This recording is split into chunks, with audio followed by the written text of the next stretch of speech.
ഇന്ന് വരുന്ന പ്രോസസ്സർ എന്ന് വെച്ചാൽ സ്നാപ്ഡ്രാഗൺ ഡെൻസിറ്റി 7300 എന്ന് പറയുന്ന പ്രോസസ്സറാണ് ഇതിൻ്റെ.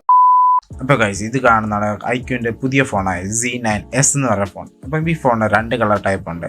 ഒന്ന് ഗ്രീൻ കളർ, പിന്നെ ഒരു സിൽവർ കളർ ടൈപ്പാണ്. ഈ ഫോണിൻ്റെ ഡിസൈൻ എടുത്ത് നോക്കുകയാണെങ്കിൽ വിവോയുടെ V40 Pro സീരീസിലൊരു സിമിലർ ഡിസൈനാണ്. എൻ്റെ ക്യാമറ സെറ്റപ്പ് എന്ന് പറഞ്ഞു പോയാൽ 50 മെഗാപിക്സൽ മെയിൻ ക്യാമറയും 2 മെഗാപിക്സൽ ഡെപ്ത് ക്യാമറ ആണെന്ന് വന്നേക്കുന്നത്.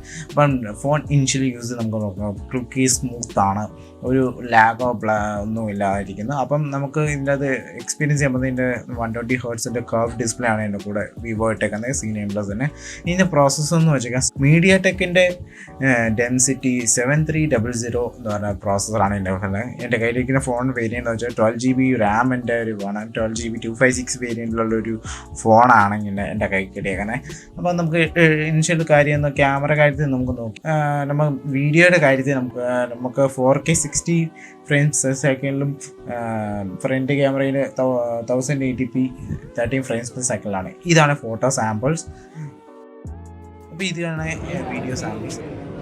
ചില ഫോണിലെ 4K സ്റ്റെബിലൈസേഷൻ ഇല്ല, എന്നാൽ ഫുൾ HD സ്റ്റെബിലൈസേഷൻ. ഇതിന് ഫുൾ HD ഉണ്ടാവുള്ളൂ. അല്ല, ഇത് 4K ഉണ്ട്.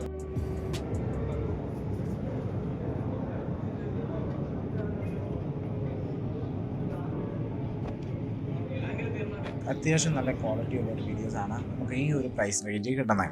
അപ്പം ഈ ഫോൺ എവിടെ കിട്ടുമെന്ന് വെച്ചാൽ ഐക്യൂൻ്റെ ഒഫീഷ്യൽ സ്റ്റോറിലാണെങ്കിൽ പിന്നെ ആമസോണിൽ ഇത് അവൈലബിൾ ആണ്. സെയിൽ ഉടൻ തന്നെ സ്റ്റാർട്ട് ചെയ്യുന്നതായിരിക്കും. അപ്പം catch you later. പിന്നെ ലൈക്ക് ആൻഡ് സബ്സ്ക്രൈബ്. ശരി എന്നാൽ ബൈ.